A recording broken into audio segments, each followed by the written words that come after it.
a very, very rare privilege and honor for us to belong to a society where we are comfortable in the presence of one another. Generally speaking, that is quite rare. Because I don't think there are many societies that teach the perfection of hypocrisy like religion does. The perfection of hypocrisy. Religion teaches you to grow in perfecting the art, or is it the science, of hiding who you really are. It's an art. I think there's an art and science to it. Both are art and science, because you've got to work doubly hard to hide who you are, while you also perfect in presenting who you are expected to be. So you work on presenting a certain image that you are expected to be, while concealing who you are. And how you live that sort of life without collapsing is in itself strange. Because I was listening to Lucky Dube while coming here, which is quite rare. I only listen to the BBC. If not, it is motivation tapes. But for some reason, I was in a jam and somebody convinced me to buy Lucky Dube, which I think was a very good thing. And I was listening to many songs that I eventually love. I was listening to his song where he sings, I'm gonna kiss no fool. I love the song. The message of the song is a very powerful song. But then there's this song where he says, no man can hide from his fears because they are part of him. They always know where to find him. I love that.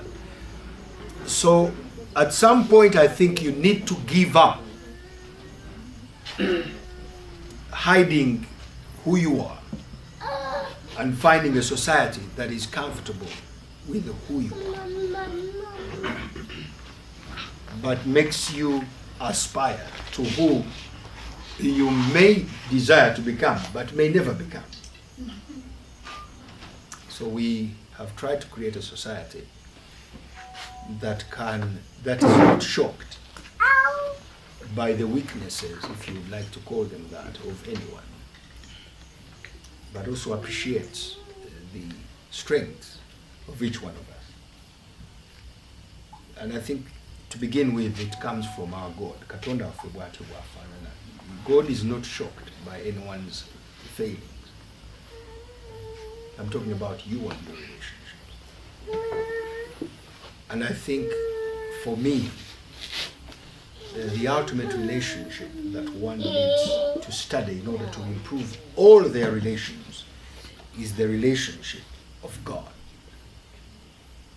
How God conducts himself in relationships. You need to understand that God has a very specific way of conducting himself in relationships. Despite the fact that he is all-knowing, all-powerful, omniscient, omniscient, omnipotent, and everywhere. And yet, in most of our relationships, those who are not everywhere have little trust. Yet he who is everywhere has a lot of trust. What a contradiction. Yeah.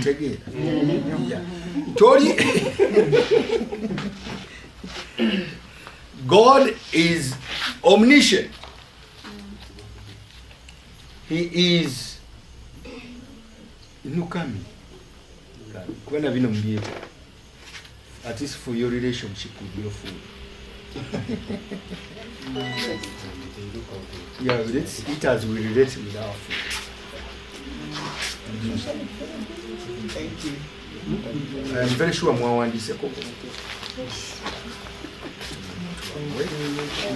So we can have a relationship so we get along.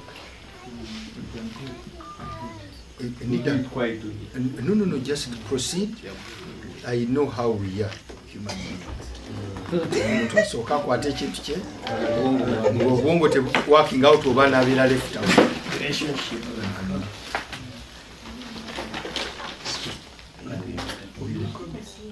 No, I've been good. Sorry? I wish I had it.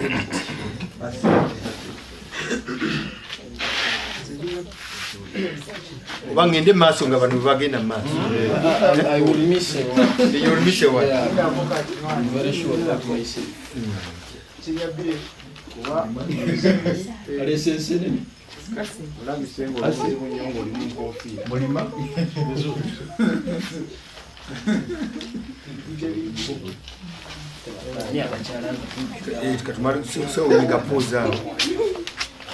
Tugamba nti bw'oba oyagala if you want to relate qualitatively, then you've got to study God and how he relates. But remember that God is omniscient, meaning he knows all.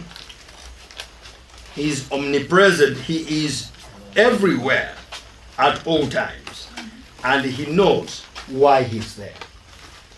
Because of omniscience. Everywhere is where he is.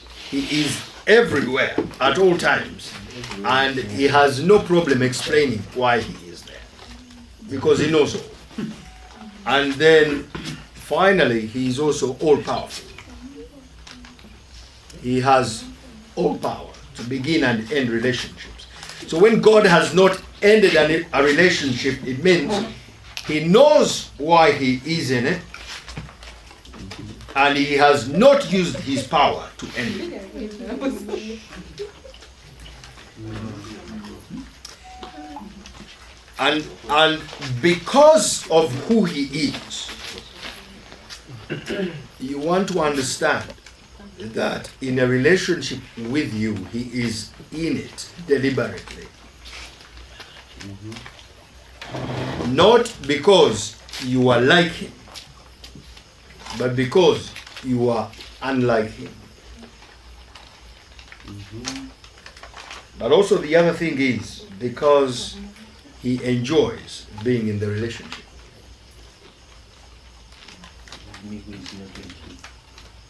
Not because of what the relationship gives him, but sometimes, if not in many cases, because of what the relationship gives you.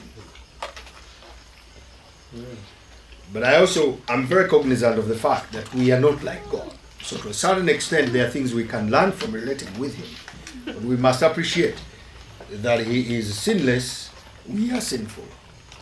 So we largely get into, not largely, we always get into relationships as sinners because of what we get out of them. Most of the time. No, all the time. All the time. There is no one under the surface here who gets into a relationship because of what they don't get out. Because of you. Yes. I am in a relationship with NBS because of what I get out. And they are in that relationship because of what they get out of Kasumba. That's where there is a mutual meeting. Once it fails at that level, I enter into a new one. Like I left one with Aban and entered the new one. And it was not the first one I left. I left a relationship with Mugema, went into a relationship with Interreligious Council. I left that one, went into another with Aban, and I'm telling you, I am doubting whether NBS will be my last relationship. Why? Because my desires are not static. Sometimes you enter into a relationship, then that relationship teaches you how much more you want out of life. Sometimes you enter a relationship because of what you don't know about yourself, and 2, about your value.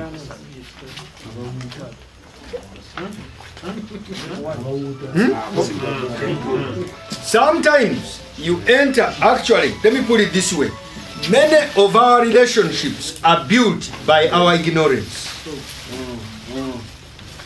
Built and maintained. By our ignorance. Actually, Pastor White and myself have argued that marriage is sustained by ignorance.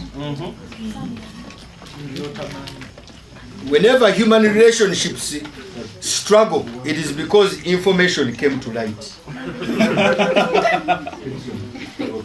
Buli relationship yonna ina obuzibu buvaawa information.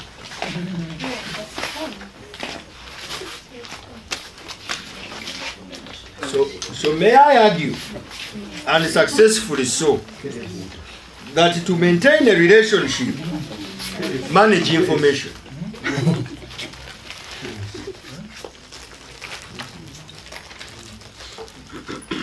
Manage what? When I was still younger, I thought that in a relationship all information must be on the table. When I was still younger, I thought that in a relationship all information must be on. That's when you're dealing with God.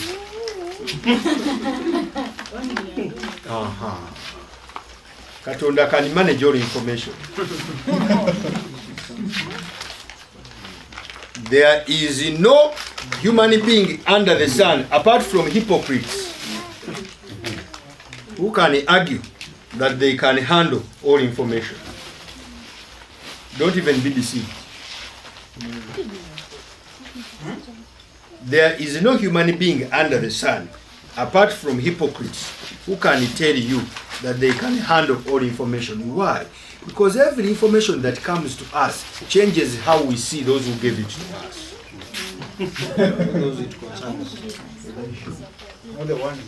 Now, I related with you because of what I knew. Now, new information has come. I don't know whether you're still the same person I related with. You're not. I related with you on a presumption. On a what? On a presumption. Now I have found out that you are not what I wanted. And I'm not responsible for who I am, i.e. wanting a certain person. Nange nesanga bwesanzinga ekyo kyendi. Okujjako ng'ogamba, let us continue mbulimba. Nga nkulima nti gwe oli kyenjagala. Naye nga nkimanyi tokyali. Well, you used to be. Now you are not. It is the fact. Katoyagala nkole ki? So, it is important. Ebintu bino binzijanga bwe mbyogera. Njagenda mujja kumbuuza njagenda mbabuulira. It is also important mu relationship yonna ebeerenga ya Katonda in this particular quality. Both of you can put on the table everything you expect from another. Omuntu akuyambe okubeera ky'osuubira.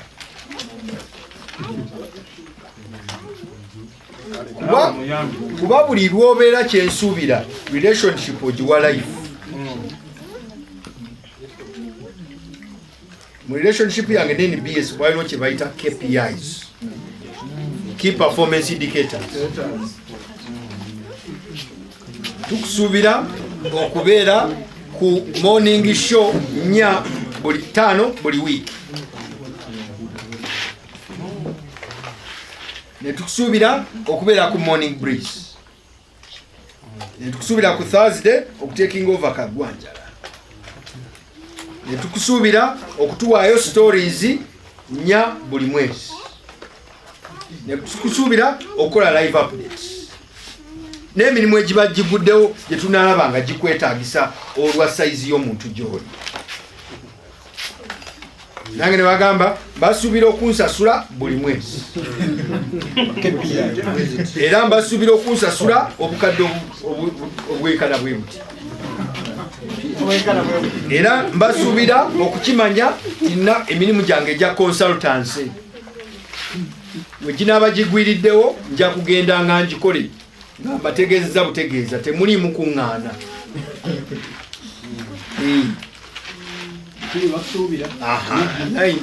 kasita kijjananga nti nina consultancy ngenda kukolera World Bank wiiki namba nga moderatinga dialogue sibasuubira gaana. kasita mugaana mugenda tuleetera obuzibu, mugenda kuleetera relationship eno ki obuzibu. So relationships must be built on honesty. Buli lwojjawo honesty oba reducing quality ya relationship and encouraging people to be deceptive mu relationship. Mumpulira, ekireeta obulimba mu relationship is one of the parties being uncomfortable with who the other person is.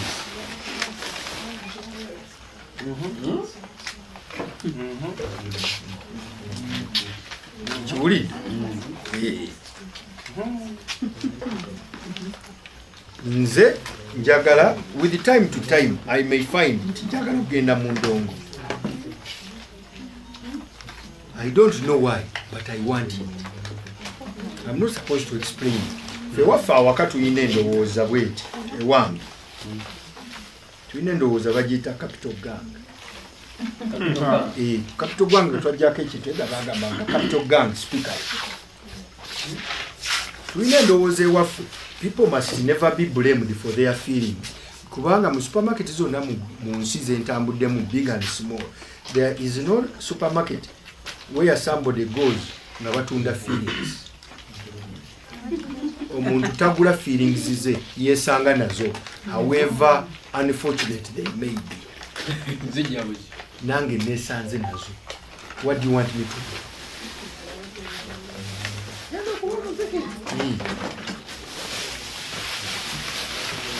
So what you can only tell me is omanyi I am jealous. This is the feeling eze kati nkole ki? Support the person through the what? Kati gwe what ayagala akugambe nga ali jealous akole ki? Ajja kikweka, but that's what they are. I would rather know than be deceived. Okay, tutegedde knowledge ereeta obuzibu, but I would rather know. Do not relate with the people who have to hide from you to relate with you. Bajjukira balina gwe bagamba. People will always share. Now can you imagine you are relating with somebody who has a better relationship with other people and not you?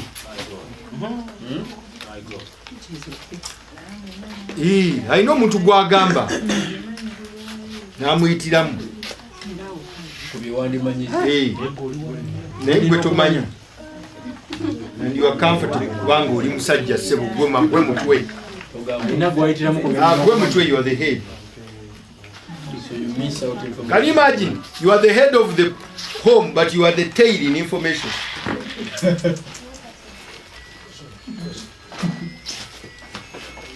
Then that would make it you think you are the head of awaka bakuita dictator. Everybody knows, even your children you don't. Nakana katoba kaga dictator huyo neketegeka. But you don't have no information. You have no information.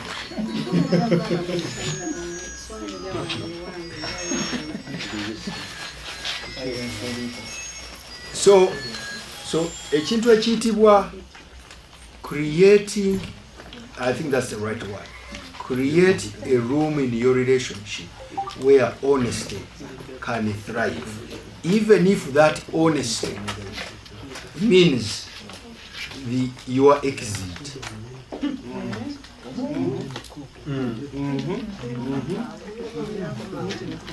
Much better than deception. Katonda ya creating a quality of space where Lucifer would tell him, I want out.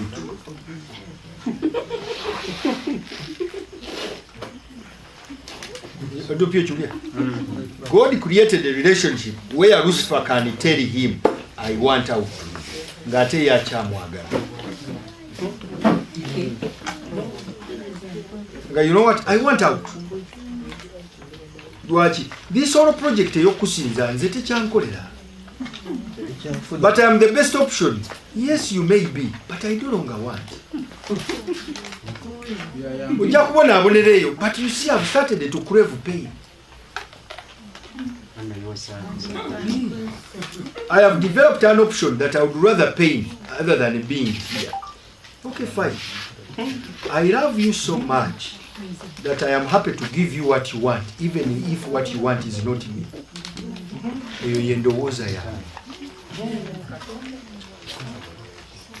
It's a very, very risky thought. It doesn't mean I won't be in pain.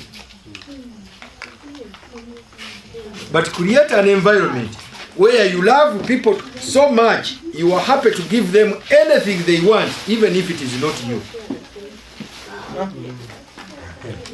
Ladies and gentlemen, let me tell you, I lived in deception enough. I'm now more comfortable with the pain that comes from knowing the whole truth. From knowing what? The whole truth. I would rather the pain of knowing the whole truth than live in the ignorance that I am desired.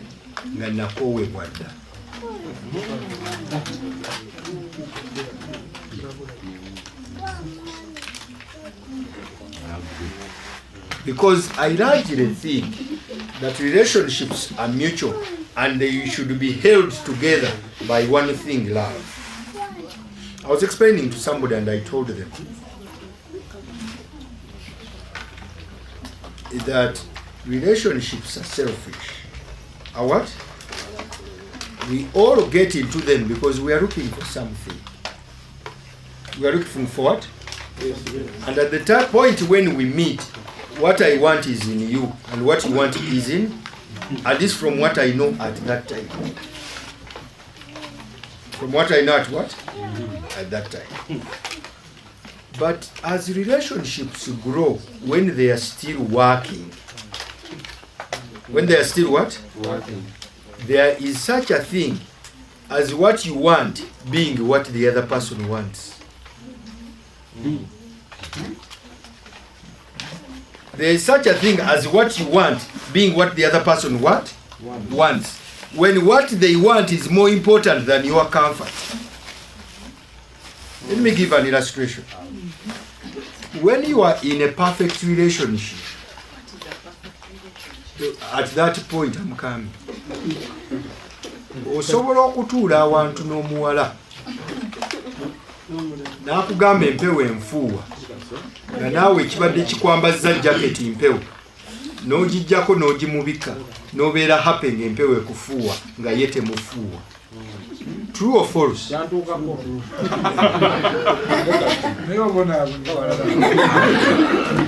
Now, feel, olachepita perfect relationship, when your discomfort is not as important as somebody else's comfort. Aha. Nokwata omuntu n'omutwala out n'alya n'obeera very happy, discomfortably walking home. Because you've made somebody what? Happy. Nobeera nga tokyafa ku time gy'obeera na muntu. Are we together? All the time spent with this person is qualitative time. When a relationship comes, obeera n'omuntu ng'otunula ku ssaawa. Investigate it. Do what? Investigate it. This is why I tell people. This is why I tell people. Ogenda mu relationship ne Katonda otunula ku ssaawa.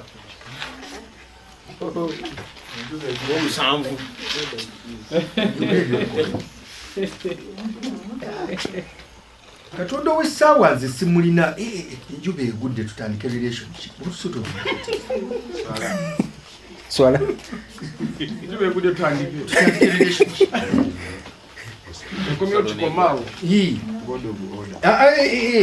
Ezo zennyini zezo katudde mu byaffe omuntu awenye. Nga waliwo laavu. So as you start relations, whether they are business or other, get the concepts. What I am distributing here are the concepts that govern all relationships. They are the same. All relationships. By the way, deeply, even when it comes to SEX, the principles are the same. Chichononya. Is it personal satisfaction or mutual? Of course, personal. And we were very opposite. And personal satisfaction is okuba mutual. Kati ne wabawo role reversal. Ng'oli anoonya your satisfaction nawe onoonya yiye. Eyemu n'eyokubiri nga mwenna buli muntu anoonya yiye. Which one is going to be more fulfilling? Kati boyina experience ennungi. Experience ennungi. Yes. Katonda ali mu relationship naffe. Kati wulira David. Katonda ali mu relationship naffe si kunoonya. That's why that relationship is rich. God is in relationship with us, not for him, for us.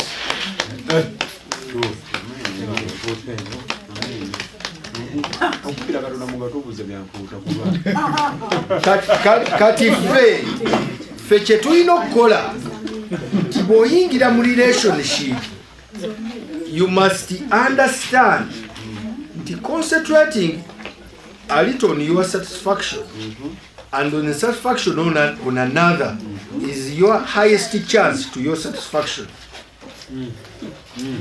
Zig Ziglar yagamba, and I agree with him, that if you want to get anything in life, help other people get what they want. There is every chance you'll get to what you want if you help other people get what they want.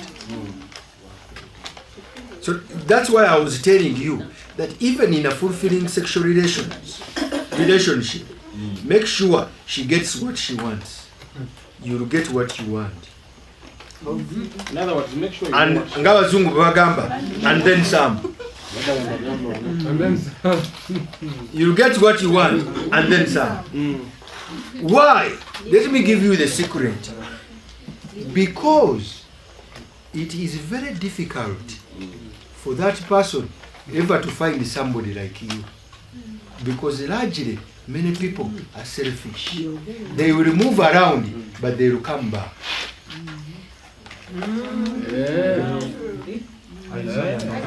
Because there are very few people unlike you. Silika nkubulire. Because of sin, we are largely selfish. So if you are unselfish, you will be difficult to find again. Because it is a reversal of nature. Selfishness is natural. Buli lwofuuka ni selfish, or increasing a value yo. Why? It is a very difficult thing to do. Okay. Compromise. Let me tell you, and especially let me talk to the men. Let me tell you,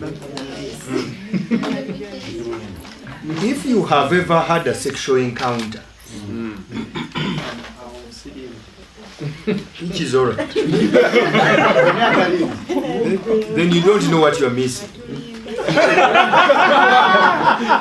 Someone's because of money. You are actually in the wrong forum. If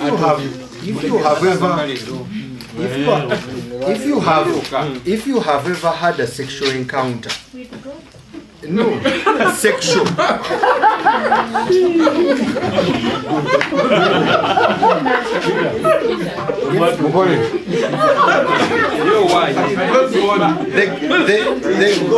The giggling is a sign you enjoy it.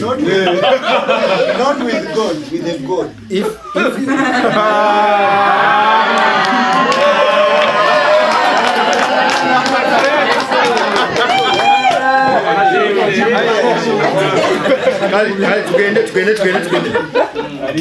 Let's go. If you have ever had a sexual encounter as a man, it is very tempting to concentrate on your desires. It is very, very tempting to concentrate on your desires. And yet it is the one thing that is counterproductive.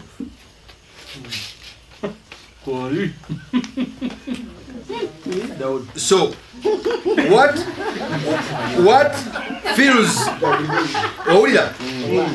feels right to do is the one thing you don't want to be doing. If you are interested in being seen as a god in that area, oyinza okuba tofaayo kunyumizibwako nti oli yamalira biseera nga tujjenga yali abantu abayimba city alos. But if you want to be remembered, if you want to be not remembered, if you want to be unforgotten, then if it's about you being unforgotten, people have known people. Don't deceive yourself. People have known what? People. There are people they can't forget. People will not tell you that you are their worst experience.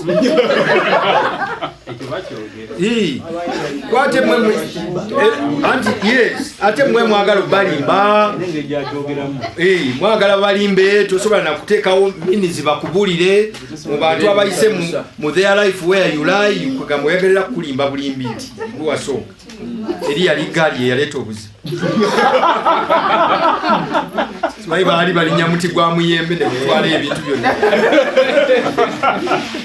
kati batafaayo nnyo ababuuza akola ki ababuuza yes abagala information bada wona kino kankyogere there is nobody who knows anybody who knows their body like themselves. There is nobody who knows their body like themselves. Era tukolanga mistake okulowooza nti Elaya nange tufaanagana. Jukiranga nnyo that a thumbprint is a reminder nti buli muntu original. If you want to confirm nti bikola ku Eliabu bikola ne Kasumba, buuza Kasumba. Don't assume. Don't do what? Assume. Bine bitukola mu assumption. Gana fe butwagala kola assumption. I also don't want you to I can't make an assumption that because Mebo enjoys ice cream, Sarah does. Sarah is wa chocolate. Actually ngate wa chocolate na ice cream. Kubanga yeye tamanyi kubyombi kitayagala. Very universal. Thumbprints are not. Don't make an assumption. Let me tell you, ask. People ask. Qualitative relationship buuza. Katonda lwaki tatubuuza is because he's omniscient. He doesn't need. You are not God. So be humble. Ask. Do what? Ask. Seek information. And be mature. Ask.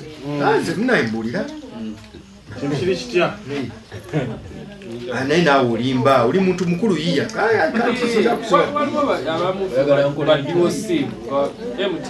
Sisobola kuyinza kubanga kati Rose ye badde mutegeera naye tulina buzibu bwe tufunye.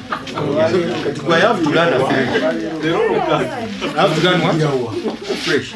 So generally speaking, information is important, and two, resist the temptation of catching yourself being selfish. And think about the other person's interest. If for no other reason, for selfish reasons, for your own good. But you are selfishness and noon.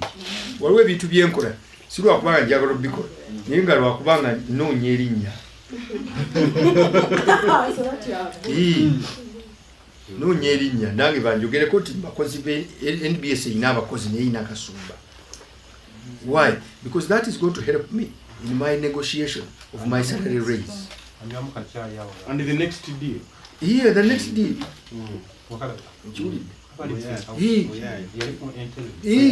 Olutuuka ku gundi ku station kolawo ebintu birage nti you are not just special at NBS. Mu Uganda's media industry you are different.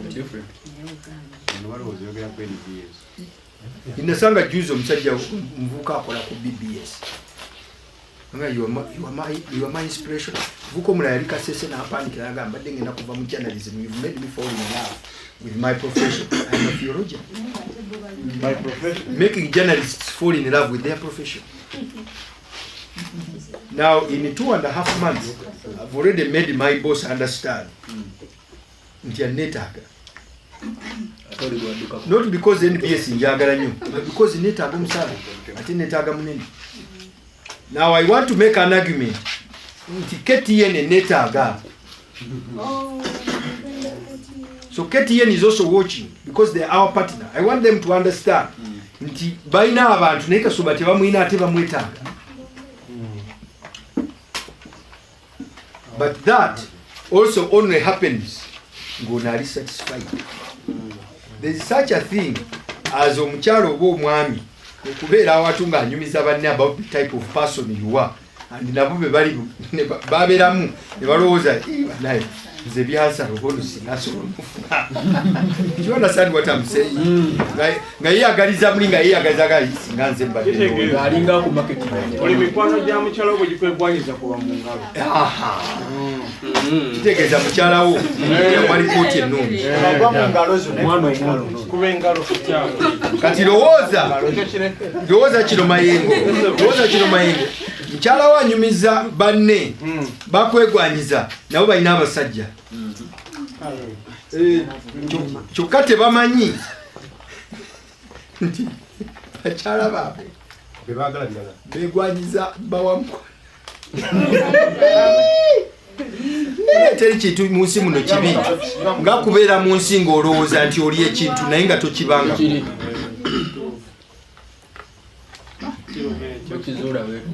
Tekiruma kuba batomanyi. Nammaliriza mpite ebibuuzo ku byenjogeddeko kuba this is deep. We are just scratching the surface. Nammaliriza because this is deep. I want to appeal to you. Let me go back gye natandikidde. Study how an omniscient, omnipotent, and omnipresent God works. He trusts, yet he knows all. Katonda yesiga abantu. Katonda yesiga abantu bamanyi sebagenda kukolayo kintu kyonna kirungi. Namalaga. Genuine by the way. Kwesigira ddala. Genuine trust. Nengo omanyi ngenda byonoona.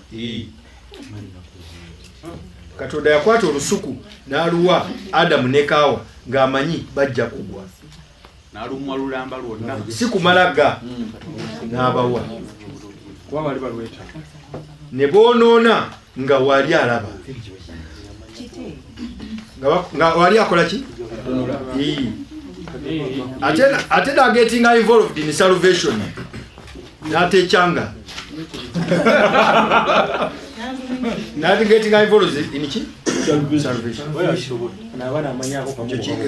Ekyokubiri ndowooza kyenjogedde njogedde ku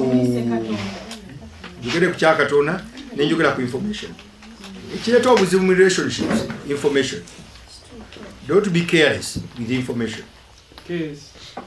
Don't be careless with whatever it is. Abantu, people are not God. People are not. They're not about to become. Kati kanjogere kino. Kanjogere kino. And I'm very serious about this. I'm very what? Serious about this. Do not be stupid twice. Do not be stupid twice. If you are stupid, don't be fool. Once we are human beings, buli muntu alina ekimunyiga. Alina ekikola ki? Ekimunyiga. Do not do things ebinyiga abantu. Ate no making sure nti biri no. You don't have your eye off the ball. Don't be stupid twice. If you have decided to do anything stupid, be clever enough to keep that information concealed. In your stupidity. Do not be stupid twice. I've got to be honest with you. Be evil chikuli. Oyinza okuba ng'olina ebizibu byo. But as you sort out your problems, keep that information concealed. There is such a thing as what is not known, not existing.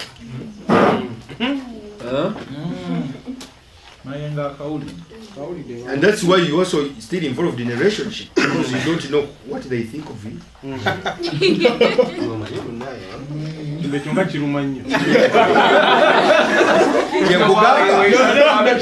Embadde nkulaga kati principle enkola.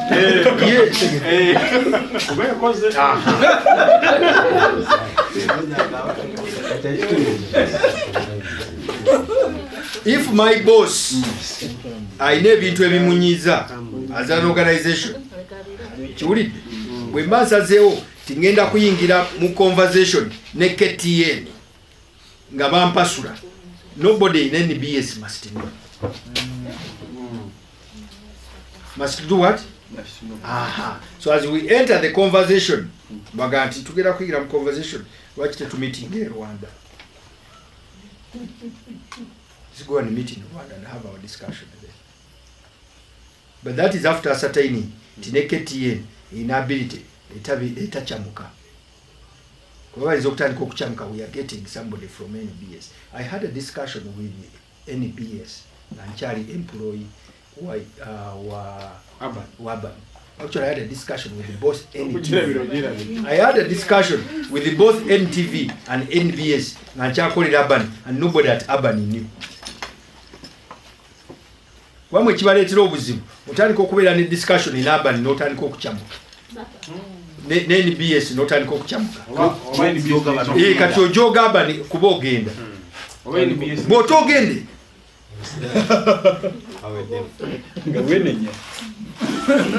Urban NBS bwe beekulimba you're getting carried away. Ngenda, what if you don't?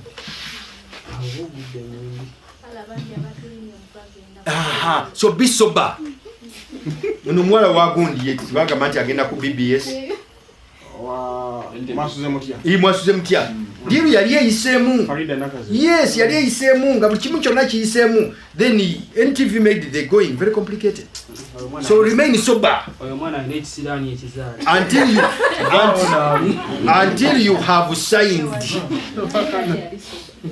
Namala kwata contract yange bwendi NBS nensai nimpa Urban termination of all contract ate nesibabulira kintwala ngenda mu America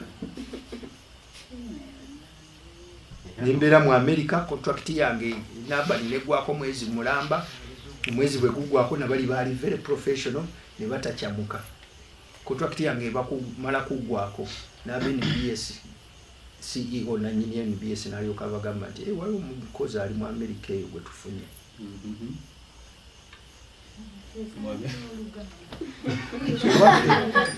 Work. This is what I'm saying. Relationships nungi nnyo ng'okolagana with professional people. Information management. And control. If you were married lady, you have decided to sleep with an unmarried outside your marriage. The person that you're sleeping with, are they professional? Can they manage the information of sleeping with you?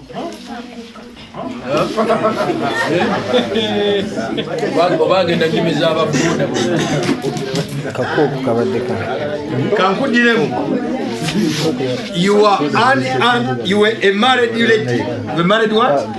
Lady.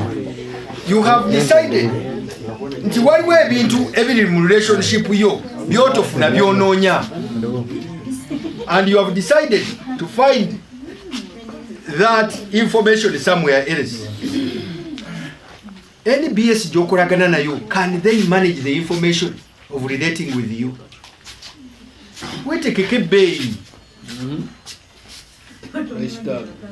Yeah, you are going to sleep with me, but can you manage the information jogendo kujako that you slept with me? Can you manage it? Osobola okufana yo. No ingira nayo muntana. Already mazo kugamba nti ekireeta obuzibu mu relationship yonna is information. Is what? Bwe kigenda okuleeta obuzibu. Tuli mu meeting tuteseza tuleeta kasumba mulimu akana kagenda okubeera excited. Mzee yalirake. Kasumba manchi yamufunye. Kintu kiyisa.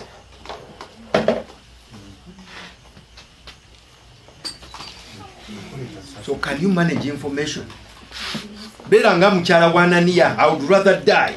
Mwatunze mmeka zezo. Neddo olima bawo ava kufa wano zezo. Nogenda kufa ati zezo sibalimba. Mwami abagambye mmeka. Agambye mitwalo kinana zezo nyingi.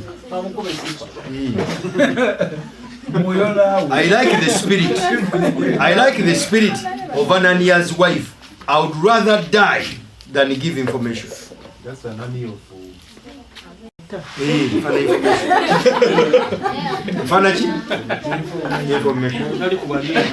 So that point is also important. Nadala mu abakyali abavubuka. Nadala mu abakyali ani. Those of you who are still young, not everybody can handle sleeping with you. It is information. Because it can undercut your interest. Oyinza okuba eri abantu abakufa nga bamanyi oli w'amaanyi omuntu najja akwabya kintu kyonna ne kiyiika oli ajja yeewaanawaana yeesoma sibaga oyogera ki olaba ffe wano kusirika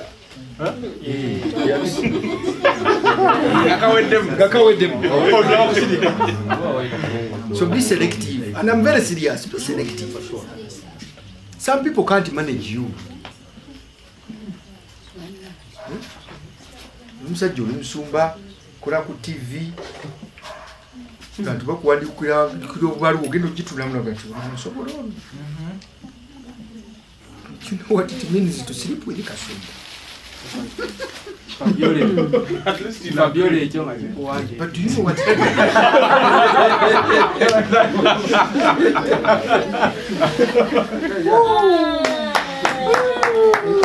Ekirungi ekiriwo timeba amanyi what it means. She knows because she has managed the information for a very long time. Hey, nika kati gwe kwita kugenda over excited you gabe the whole world how you slept with a TV celebrity. Cheese.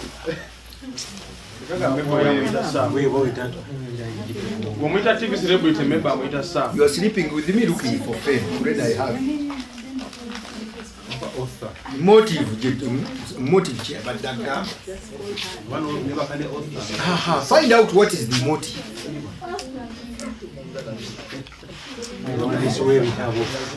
Motive very mutual. There is a mutual relationship between me and NBS. Is there a mutual motive? Okay, fine. Mutual motive. We want to start something. We want to do what? Yeah, there is a potential we could start something.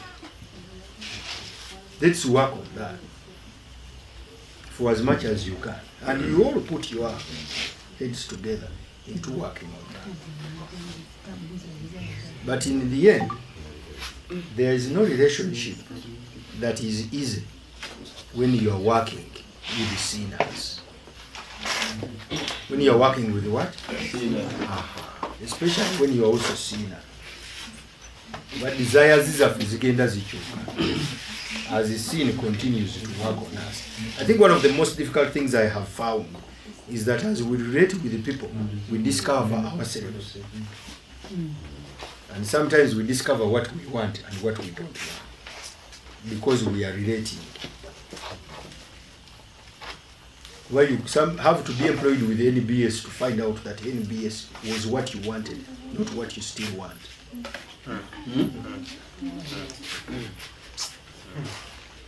This unfortunate work. It is what it is.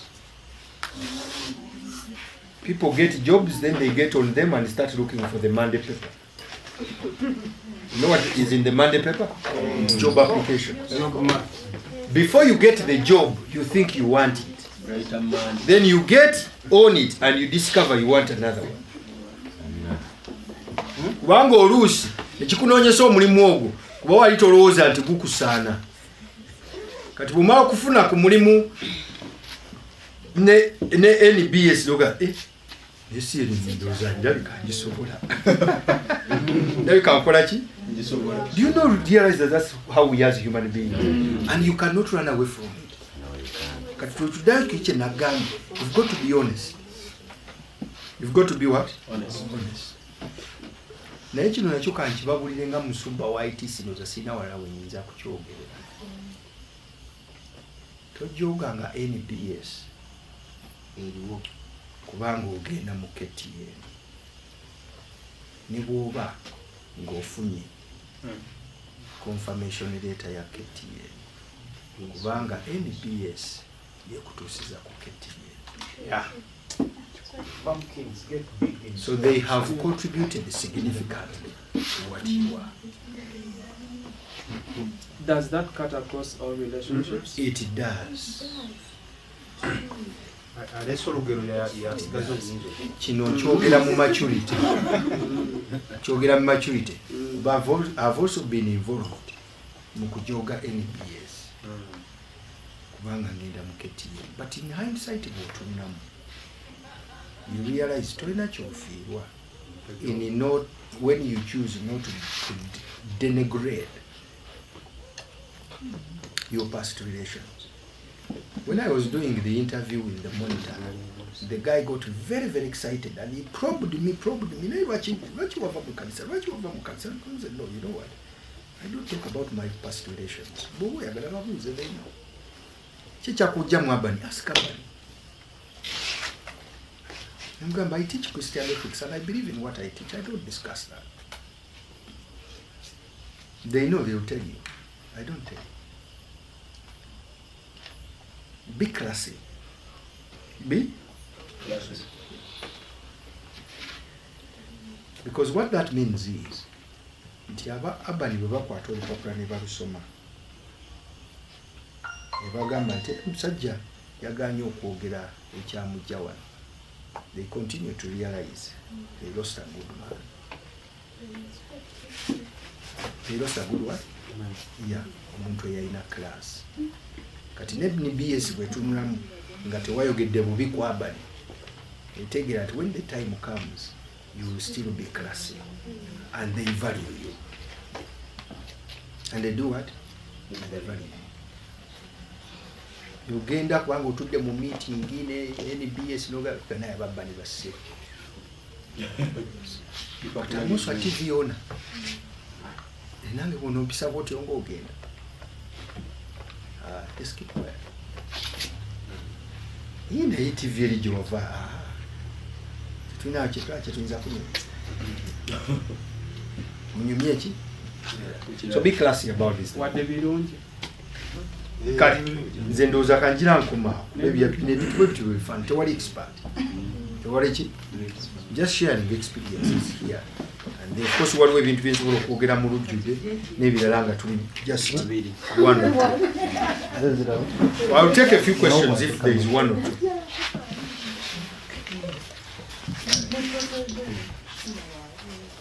Sorry, one night, whoever has something to say, contribute, question, compliment, this is the time. Case. Thank you so much. Listen, Pastor Samson, with that most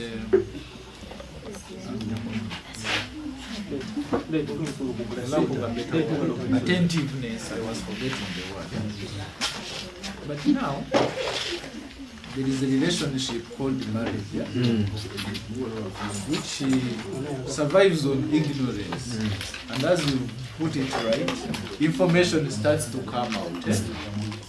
to God. Somebody, they claim they are virgins. Yeah? You also do not. So what's the claim? They claim. No, I'm building a case, and then you discover later at antenatal that they have HIV, and yet you vowed in health and in what? And in disease. So how do you manage such a conundrum, a situation of contradiction? The information has been made available. You didn't have it previously. And this information is grave that it's a life and death matter. Do you have HIV which is there? No, you are discordant. For you, you don't have it. By chance, discordant. Okay.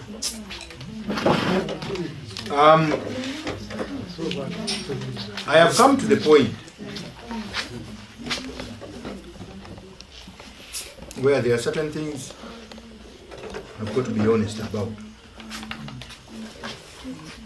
I will tell you personally. Nzeriya bintu bingi nnyo bye mmanyi, but one of the things I know about myself is saagala kufa. I am very honest about it.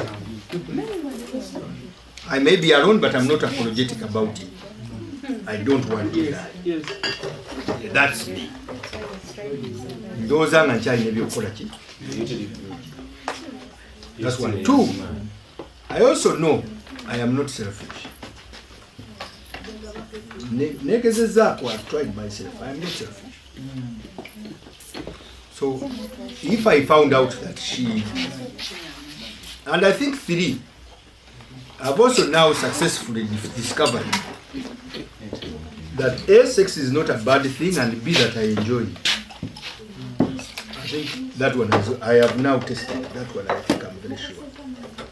And maybe for that I can't do without it. In fact, I've signaled God.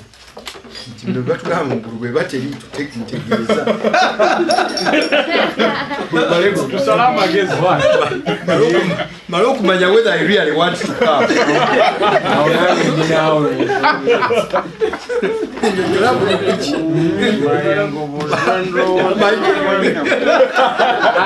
My chance of sexual eternity sigitegeera bulungi. I need to visit it.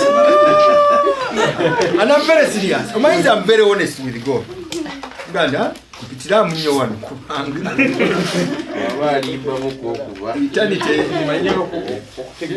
Eternity teriimu mutako ono. Wandingi nnyonnyodde bulungi. So knowing myself not much. The first question I'm going to ask myself, how long can I live sexless? Nze nga Kasumba nga nze. That answered mine. Abstinence for the rest of life as a young man is just out of the question. It is, as Kasumba, it's a fact. I won't even apologize for it. It's a fact. Two, saagala kufa nkimanyi. Three, kati what I'm working with is, this is a human being that we have shared life with. I also have a Christian and moral responsibility to them. And it could also be true that the time we've been together, they enjoy sex with me. And they still want to have sex with me. How are we going to manage that? Waliwo element eri realistic ya science. Waliwo kati information gye tulina okumanaginga n'abasawo. If we continue having sex, what happens? The other crisis is this. The beauty about sex is sex survives best when you have two minds at peace. Two minds at? Very psychological. And I'm not so sure how much sex survives when you are doing another favor.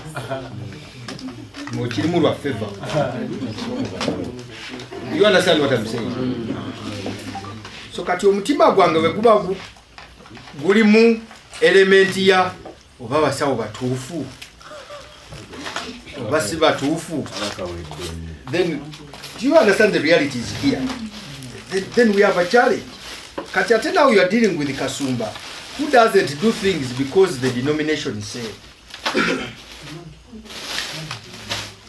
Yeah, I think I was talking to somebody today when we were sharing. Nemuganti, the problem with me and you, by the way, take this. The problem with each one of us, you are living a life. A denomination is not a life. It is an institution. Goina bulamu, edini teina bulamu. And it has no idea what it means living a life. So you cannot give me instructions about living a life when you are not alive. You're simply an existence. God can advise me on life because He is life. Edini, culture, obuwangwa, sisobola biwuliriza about living my life because they are not alive. I have something unique that they are not. So that's why I can consult God on living my life. He can tell me how to live life because He is life. And He can give me a way about living life because He is the way. And He can give me the truthful thing because He is both life, way, and truth. So in all that, then in Tura Nemunang, Nemgantu, this is where we are. This is where we are. Let me first take this call. Hello? Fine. Can I call you in 5? Oja chenga netukaye mgandu. Chenagambye nti I create a safety net. Mwensobola okuteera buli kintu ku mmeeza. Munnange kwagala nnyo naye bino ebizibu byange. I don't think we can be what we were because of the information that has come to light. Unfortunately, I've got to be honest, the new information has come to light and has changed who I am. Tukoze tutya tugende tulaba abasawo tugende mu counseling tulaba bye tukola ki. But in all that I would want to be very classic. Kubanga naye saagala munenya. Saagala kola ki munenya. Yensonga emu kandooza kino Pastor White nzikiriza nkyogera. Yensonga emu why now, unlike when I first got married. When I first got married, I was very sure if I catch my wife with a man, she's gone. That has now changed. Yeah? That has now changed. Why? Because I have discovered that people act beside themselves. Act what? Besides themselves. Umuntu asobola okubeera overtaken by who they are. Yesanga mu kifo. There is such a thing as somebody going somewhere in a hotel room. Nakola byakoze n'ama nabuuza where am I? Kisoboka? Where what? Nga si yagenzeewo? N'abuuza ne ku balina kino kiki? What have we done? Do you understand what I'm talking about? Kati omuntu afaanana bw'atyo. Omuntu afaanana bw'atyo. Kati naye akyebuuza kye yakoze. Kati akomawo mubuuza gwe kino ki ky'okoze akimanyi?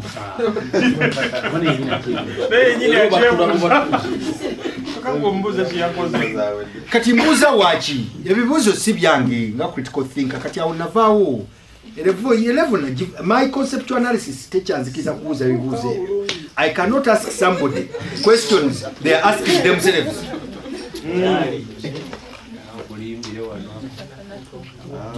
Kati eyo maturity ekigireeta ndowooza omuntu omala gwendowooza nti kati tutegeeragana ku level ndowooza white ono. The study of philosophy, logic ne theology ekutuusa awo. Katonda tabuuzanga Adamu kikyakoze, yamubuuza where he is.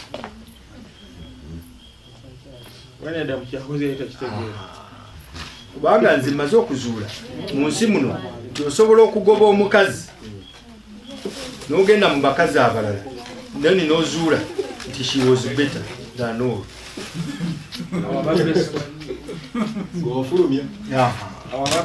But I keep my options open. I keep my options what? Open. Can we patch this together? Especially kiyamba when jalaze abadde careful health wise. I was counseling I was counseling a man whose wife had slept with another man, a fellow. Whose wife had slept with another man because she felt she wanted to sleep with another man. Kati akole. Manyi kamba buli eddiini ebono. That's why you live a hypocritical life. She wants, yes, she's married. She wants to sleep with another man. She has two options. One, to lie to you about it, and continues to feel that, or she will go across. So najanga abubuka nnyo musuba kazi nakutena omusajja kozi relax. Sala presa. Nemubuuza, when you married her, was she a virgin? No. Which means you've ever slept with her after she slept with another man. Yes. Kati chicho ogamba.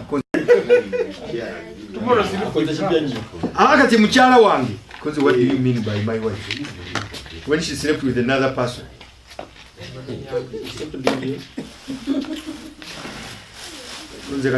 We have two options. One, toyogera bingi nnyo kubanga bw'onoyogera ennyo omukazi namukute n'omusajja bajja kubaawo abantu abeebuuza omukazi alina omusajja ki ekyamututte yatunula atya naye kati musumba osaagira mu bintu bino so contain the information wajja okoma okuleekaana oswala at least in some circles. So shut up and work these things out what? Quietly. Yeah. So case, there is a medical side of all this, but I think the best thing is to sit and have an honest discussion between you two. It's certainly going to be difficult, emotional, and painful, but there is no other way other than having a very honest discussion. Okay. Any other?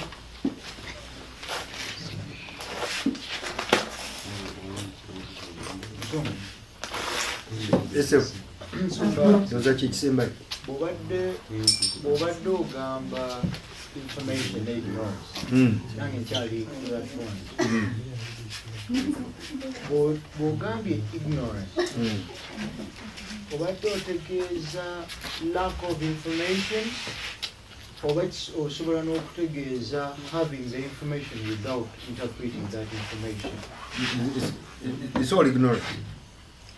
It's all ignorant. Both. It's actually both.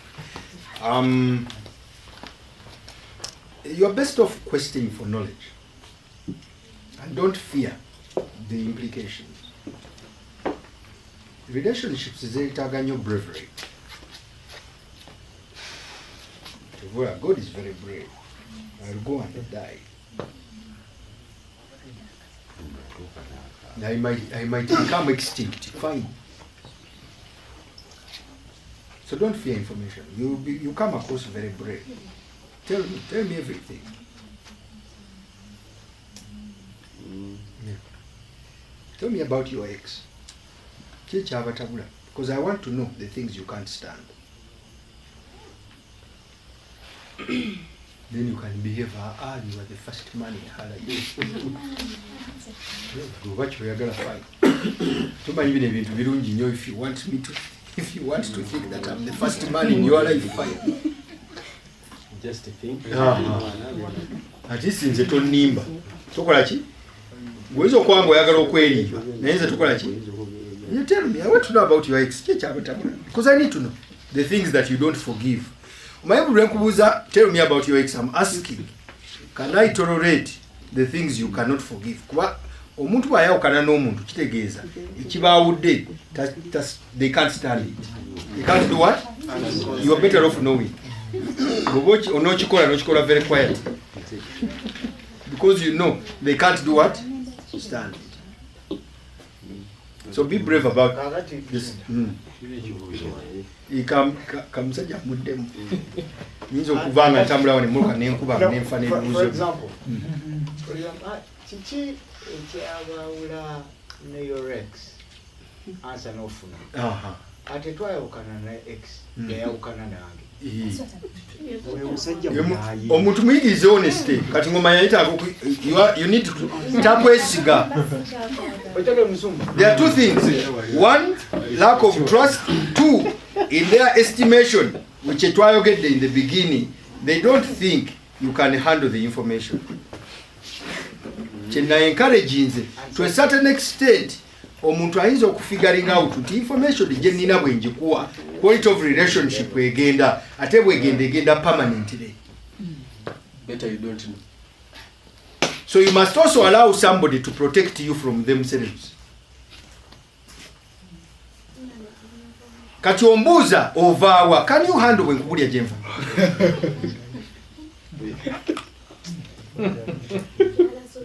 You asking, pestering me, where are you coming from? If I tell you, can you handle? Let me protect you. Or how many have you met? Sorry? Or how many have you met? So balance you. I think knows yetaga Pastor White, I think knows yetaga. There is a bino na byenjogera byonna si yakozesa mulundi gumu. Wamuntegeera. Si yakozesa mulundi gumu. Bw'oteeka bufe ku mmeeza, don't eat everything. Gwomanyi wooli, gwomanyi ki? N'omuntu gw'oli naye, so manya nti mayuni go nagalidde eka kati ago kangabo. Becky. Kati Nsumba, does it mean tino tekiri nno mu muntu kuva mu mbeera ng'ategedde nti bamukiitinze? It is normal. It is normal. Is it acceptable? Yes, kati akole ki? Bw'omuntu ekipa Becky. Kati kugamba normal feeling. It is a feeling, yes. It is a feeling of frustration, it's a feeling of disappointment. But muno feeling about you wamusi.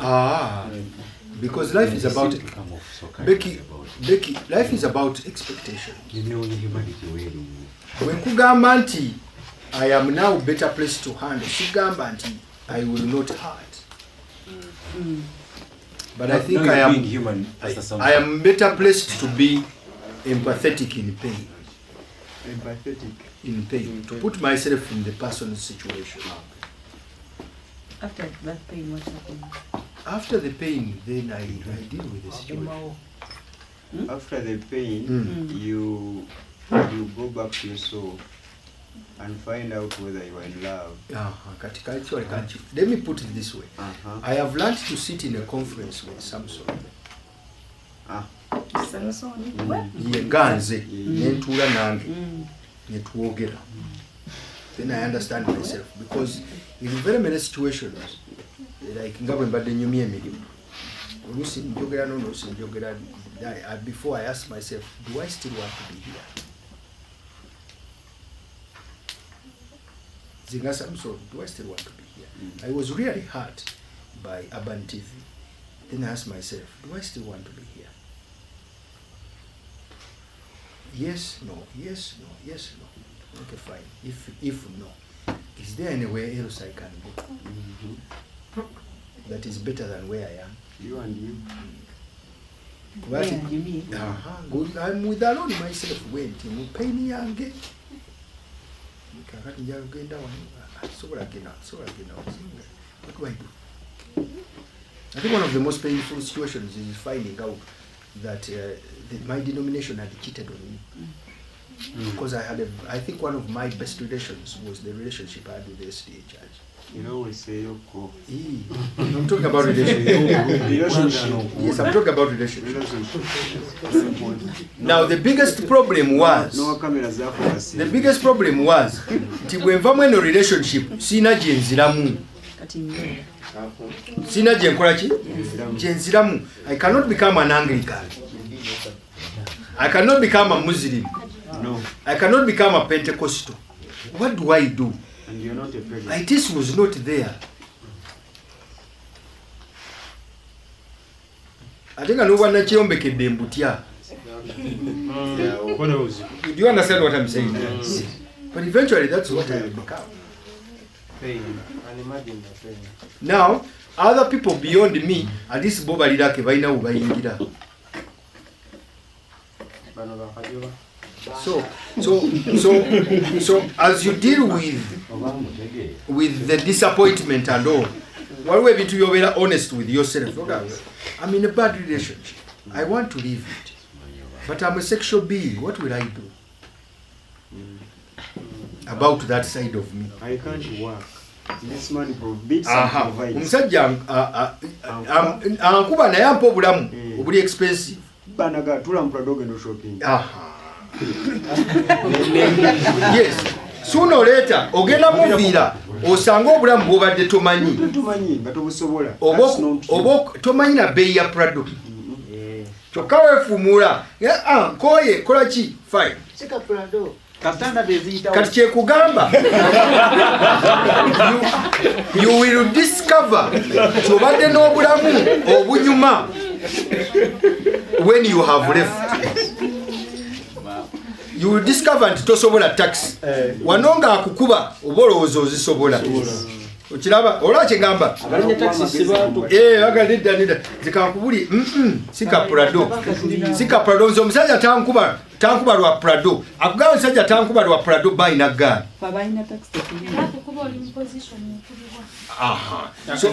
So what I'm saying is a discussion in that.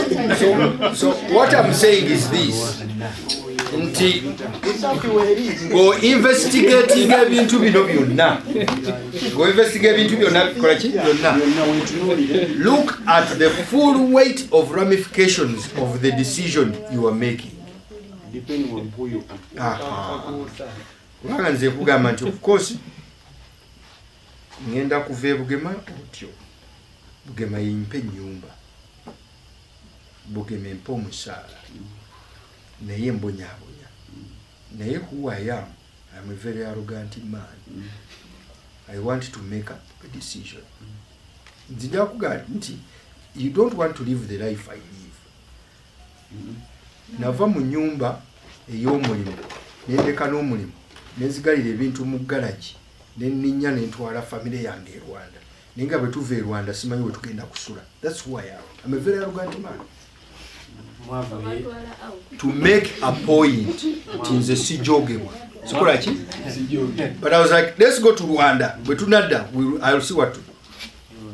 Naye nga nkimanyi bulungi nnyo nti bwe nva mu nnyumba y'Ebugema sisobola kusula mu nnyumba etenka wano nga buli muntu aliko afa ne munne ebirungi bye n'obunafu obulungi bwe naki ffe bwe tubeera wano. We don't judge anybody. Era tosobola tuulya nga tuvudde wano tugenda tunyumya ku munnaffe and then it means you are not one of us. Kuba twakwogerako. We have learned from our lives kyokwogera ku muntu is no good. Oba muntegeera kyovula tetulina gwe tunyumyako tufa n'ebyaffe. So Becky awe wali house toba musiru, but pain is so much part of us. We just learn how to handle it. Kwa siku tunatandikira omuntu Kajoba abadde ayagala kuba yakulemu wagenze kazo nnyo ku kintu ky'okulwana naye Becky amuyambyeko ekyokulwana kati ndowooza afunye ekibuuzo ekirala. kasooka nziremu omukyalo because I'm seeing how not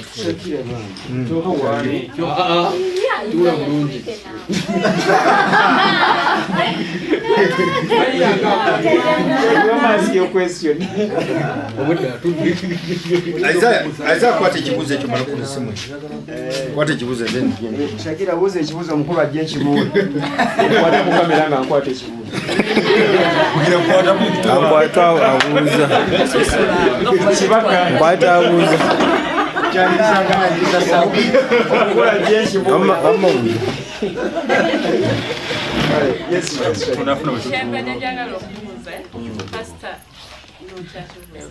Pastor honest. Yes. Like you get into a relationship, no realizing that ekyakutwalamu tekikyaliwo oba n'ozuula nti ebyetaago byo birala. Then you're being honest to this person, n'omugamba ino sikyakwagala ino kirabika kuva ku mwana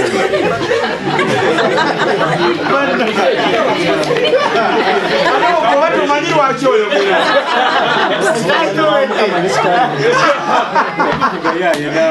era ddala Omanye ekibuuzo kya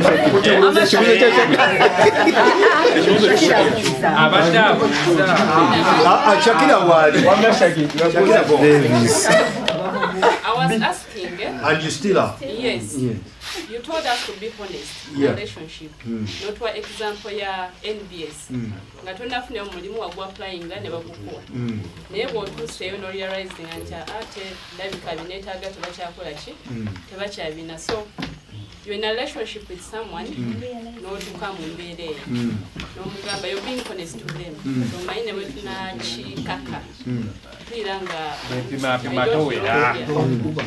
so omuntu oyo n'olaba nga ate ye by'omugamba byakola ki tabikiriza. You talk about it several naye nga at resisting. How would you do such a situation? Shakira, that's a very difficult situation. Yeah. Why? Because when we want out of relationships, it's not true that the persons we are relating with also want out. Exactly.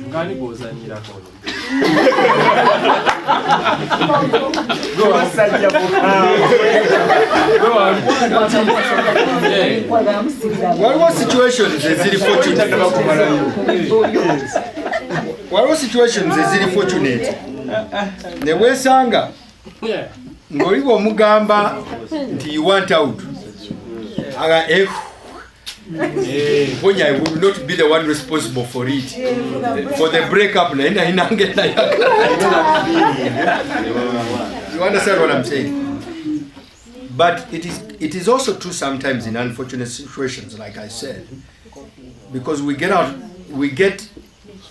can get into a relationship where somebody is so into you, but you went in because of ignorance, then you find out it's not what you want, but you are everything they want. Pain. Do you see the pain of this one? You don't want, but you are everything. They've been with so many people. You are their best. You are their best. They are not you. They are your worst. The relationship is discordant. It is what? You are somebody's best.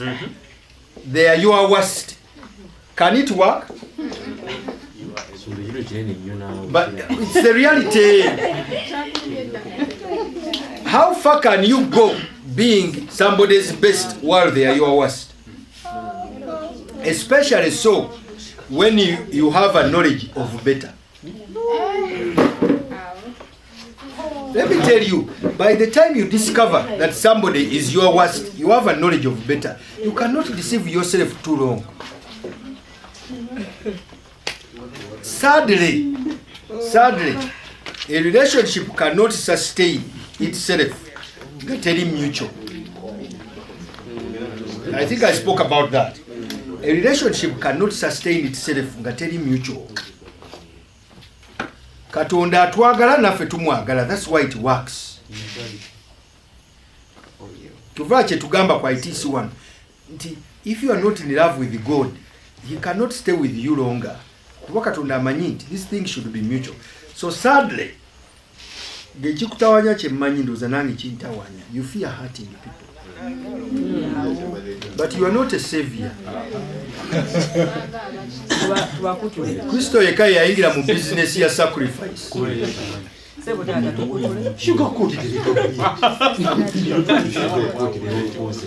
Wait, I'm too blunt.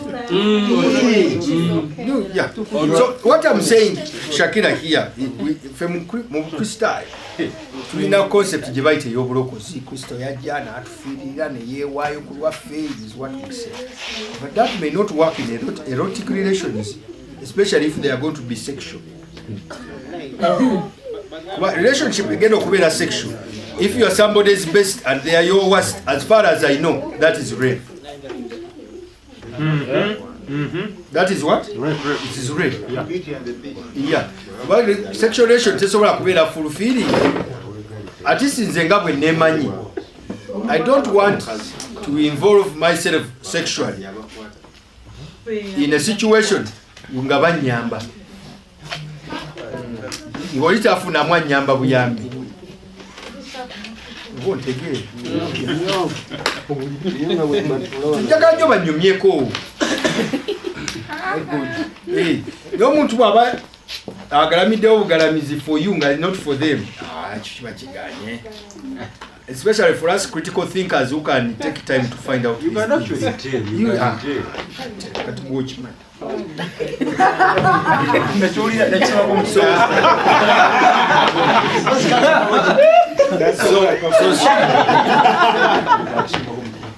Shakira, for somebody who seems to have the mere engeri gy'obuuza ekibuuzo, the way you have asked the question tells me that you care about hurting people.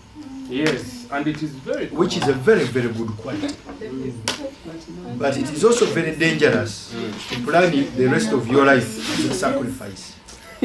When you are not Christ. So I think in a closer, because I think there is stuff you cannot say in the open. If we had a closer chat with either myself or Musumba White, we can have a deeper chat that will be just the two of us. I think another thing on that is for us to get to the fact that the fact that truth is destructive. Yes. We have to understand that in a world set on lies, kubanga buli kintu kyonna kye tutambulira mu nsi muno kitudde ku bulimba. For instance, okukwana olimba for you to succeed. Okay? In fact, tosobola kubeera mbadde nkyogera mu muto wange, tosobola kubeera mukwanyi mulungi ng'oli honest. You just can't. Honest is absolute. Yes, absolute. Tosobola. So olwokubanga tutandikira ekintu ku deception nga n'ebintu byonna nabeera stage managed. Kakati ekiseera kituuka ne tuba kati nga tufuuse ffe buli kimu tukifunye buli kimu tubale nakyo. Then we've gotten to reality, information Musumba gy'abadde atuyigirizaako. Then we have to come up with truth. Now for truth to take place and charge, it has to break down all this huge tower of deception that we've built. Kakati ekyo kintu ekyo kyekitiisa, tekitiisa Shakira yekka, kitiisa nange n'abantu bonna abalina omutima, abakyalina omutima. Okay?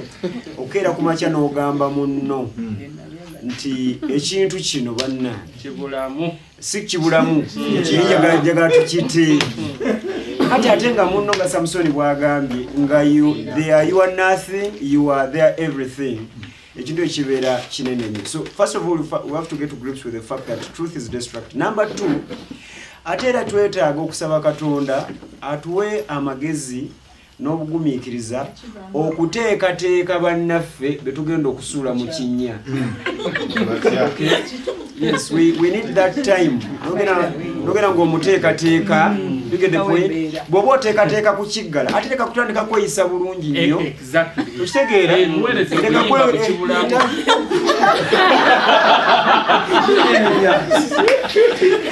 But then my point is really at home. I think you're making a very good point. Mujoko mokubeera omulungi nnyo ate ng'oyagala ng'ate oyagala kuteekawo bomu oba okontributinga ku ttawo eri kati okugwa kubeera kunene. mujjukire nti amawanga agasuula bomu gamala kulangirira lutalo.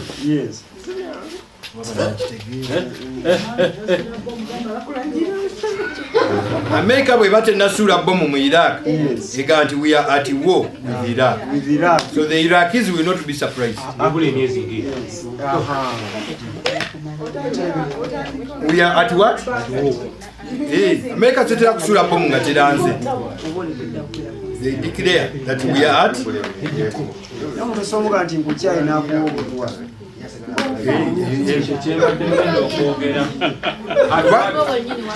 Oba ne yeewa obutwa musumbanga afa wangu oba ye ne yeewa obutwa n'osigaza guilt. Isn't that a contradiction? Isn't that a contradiction? Tokitya nnyo ta contradiction. Shakira bw'aba avaayo Kati wulira David atandika olutalo leero. kati kangende akuyita omuyambe nako alangirire agayaye Shakira ze wofa osobola okuwereka n'amuyamba kukulangirira. Bagenda osala omutwalo. omusajja abaaa kusikuza ku mugamba omwana agaita kwagala owulira okuwengala byeyegumbi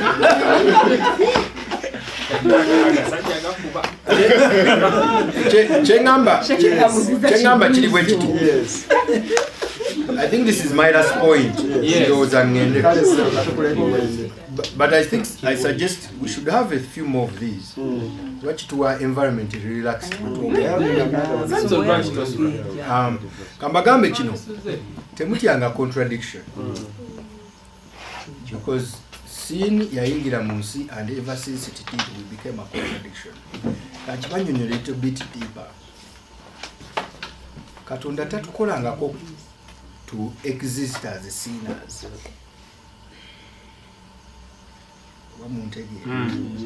We are built to exist without sin. Ekintu nekiyingira wano nekyusa buli kintu. Kyova nti omuntu bw'afa awunya. That's a contradiction. Because you were never built to sting. So I have become comfortable.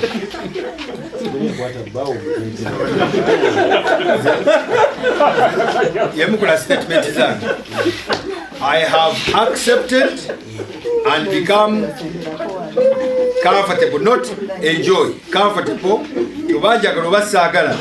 I'm going to live with contradiction. Yes, in life. In life. One way that you cannot reconcile. Kiraba mchala afuna olubuto nalemera okusindika omwana ne bamusala. Ne bakola ki? Ne bamusala. Nafuna olukindo. That's a contradiction.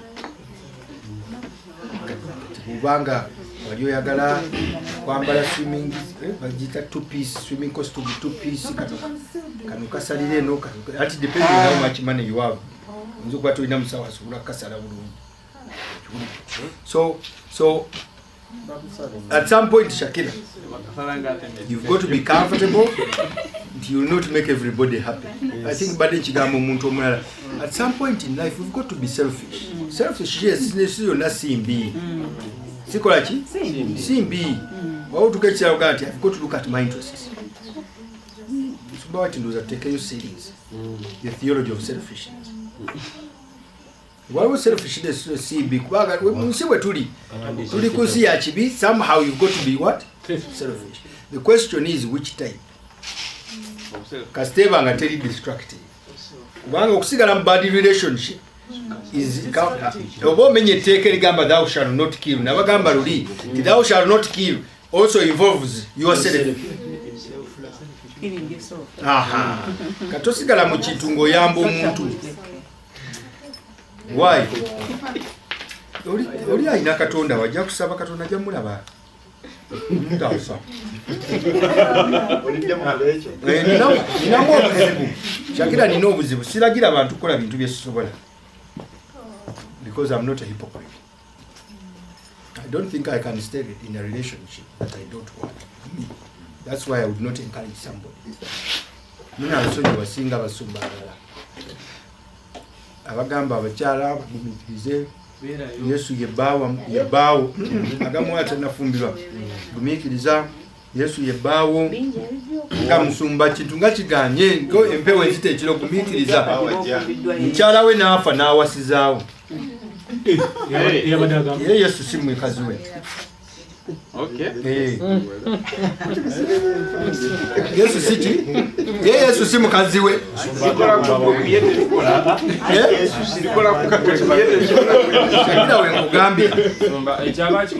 I cannot advise you to do something I what? Because I'm not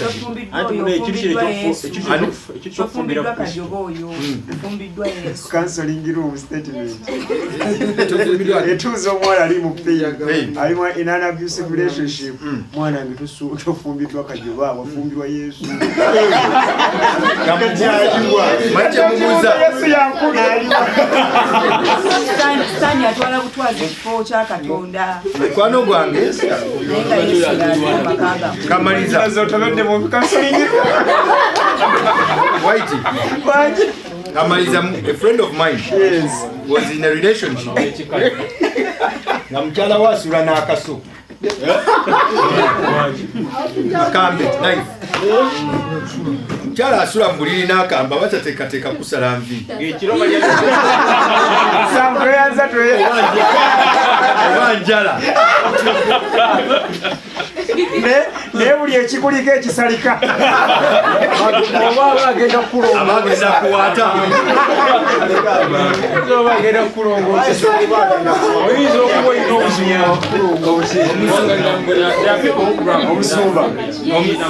Omusumba amugamba. Omusumba amugamba. Nedda guma.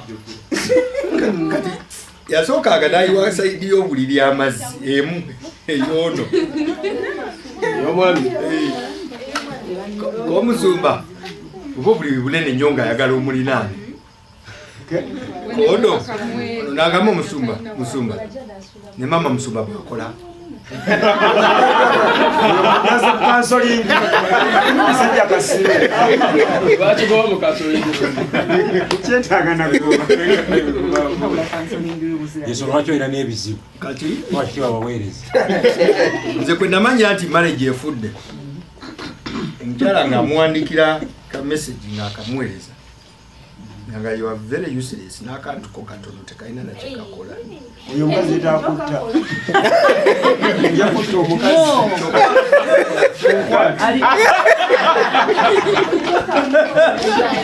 White uliriza yamuwasa vagina yamuwasa ki kyokka azudde difference the message bwe banjindaga bwe nti nemanya marriage very close friend of mine nemanya the marriage is dead Tekati omunenya, that's what she felt. That's what she felt.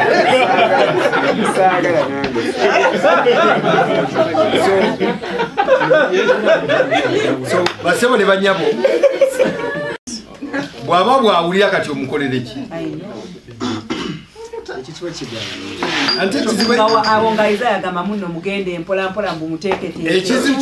Ekizibu ekiri mu nsi muno kye nagambye waisoko buliza poyi ekizibu ekiri mu nsi muno eno nasui kyokka eri bakumatira Becky, you are not another girl. You are you. Don't use your body as a basis to determine other people's bodies. Very good. Project much atano kuchikumi. Mugende mwana Davis. Basi paka yawukana ku paka. Tugamba. Naye kati owa basi paka avuma Mubuuze oyo Becky mubuuze Vitz tezirina bazigula. Buli muntu avuga gaso. naye bannange ate ne bbiri okumusanga mu Vitz.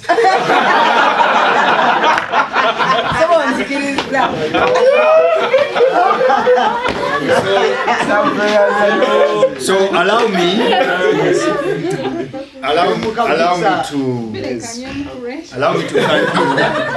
to thank you again. Allow me to thank you again for coming. I'm very excited to see this good man here. Yes, it's very good. You pick Luganda. Yeah, one, two. It helps.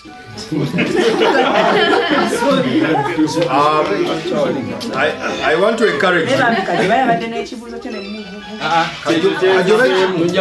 Kajobe kibuza agala kibuliza wano agala kuzimbira ku byako ngezi. Kajobe you can get me. Aizo bakibuza ku rafika. Omukyalo ono simuli ankonga yagera maybe she has picked. Alice dali mulabyeko nga awuga. Oyo kubya marriage ne sex Kusumba ensonga zoyo nzikwasaganyiza. ensonga za marriage ne sex ekabuuza.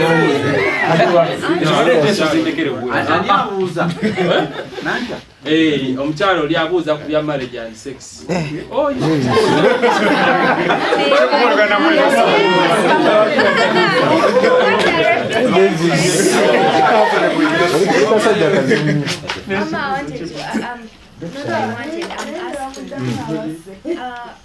About the former discussion, so what if I am still in the pain, and every time I feel like maybe I'm getting out of this pain, it just comes back all over again, and it. What do I do? No, I now don't get what you say. That you have left a relationship.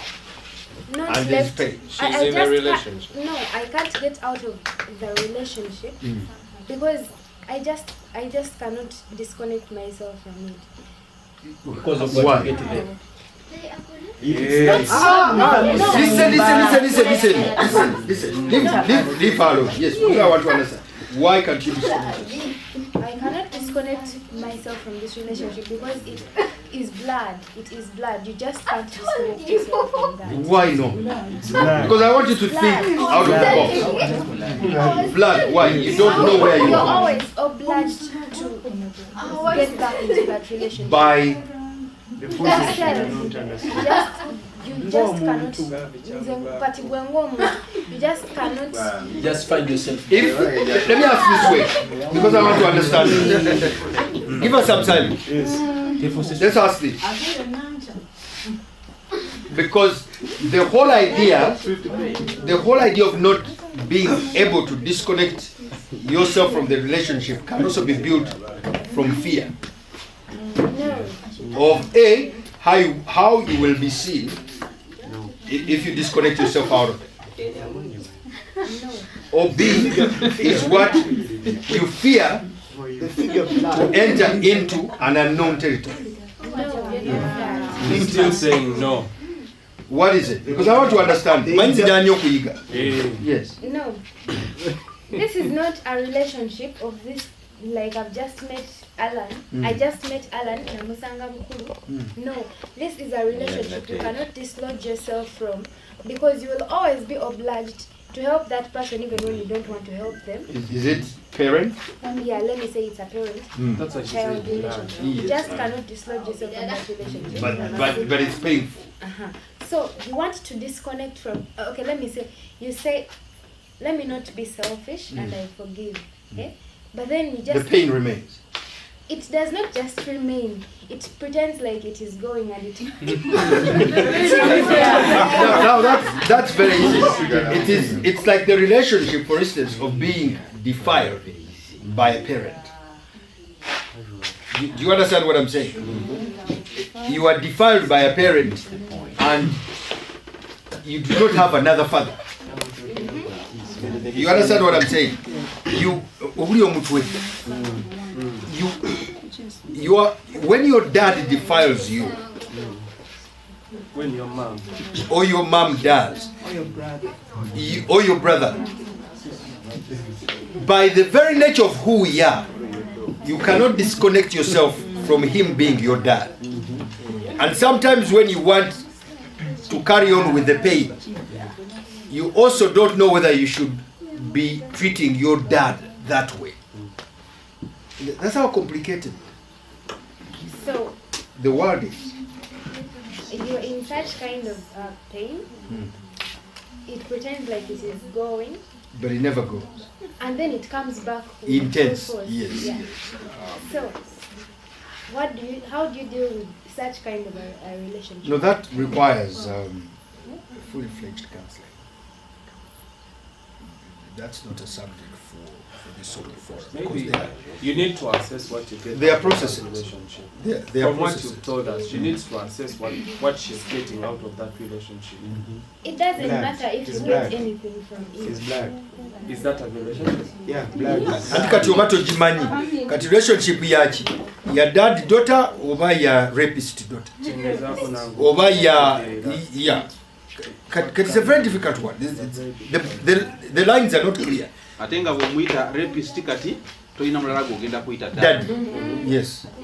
And is that to Kati say bwe tuba tukolaga when we are dealing with bwe tuba tudealinga ne one of the things I found out nga tuli mu gender based violence ochuya Davis bwe dealinga ne GBV, this is one of the reasons why police encouraging abantu ababadde violated by their husbands to report.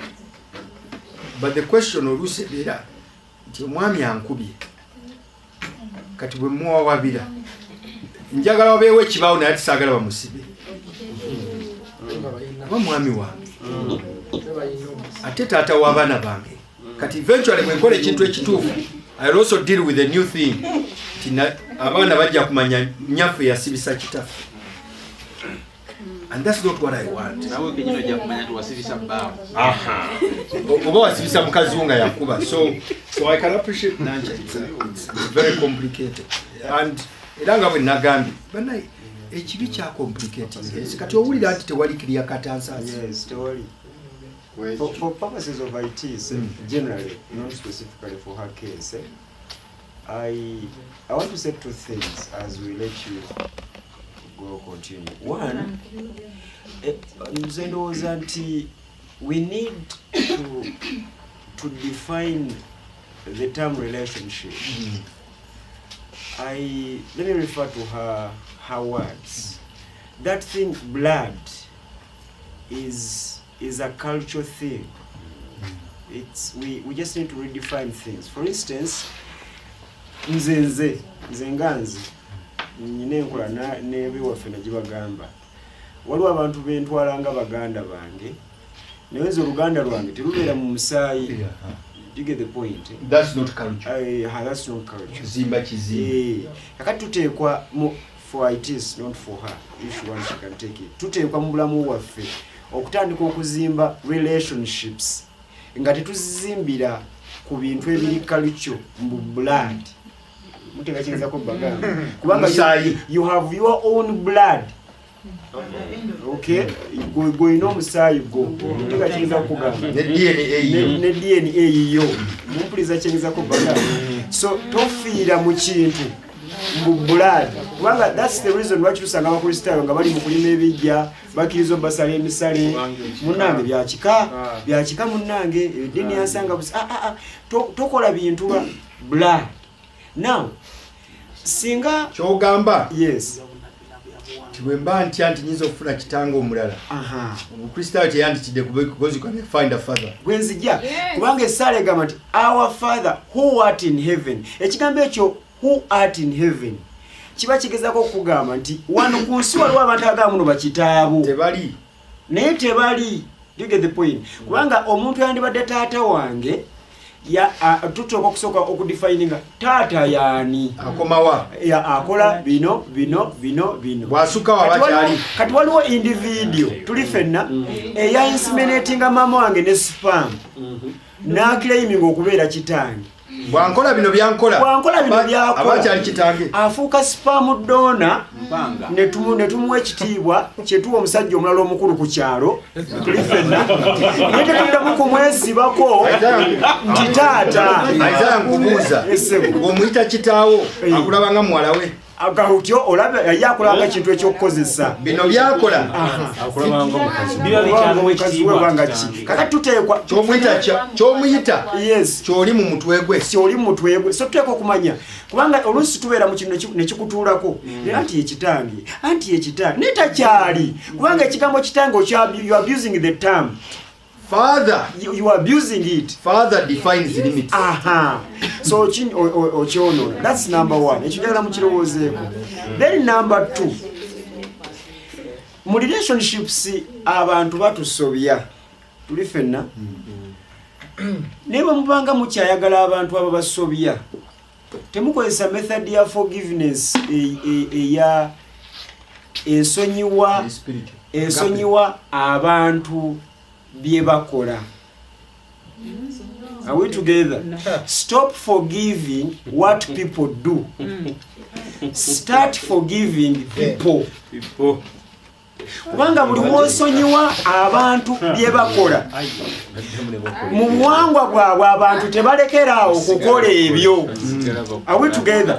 Kakati gwe asonyiwa okoowa naye bba bakola tebakoowa ekyo kibali otegere kitugamba naye singa obasitula bukolokolo bo ne bye bakola n'obasonyiwa tuli fenna kakati n'oba managinga ku bye bagenda okukola ng'osonyiye bo tuli fenna nga tosonyiye bikolwa bwe baddamu ne babikola olw'okubanga wamanya nti bwe bali. Are we together?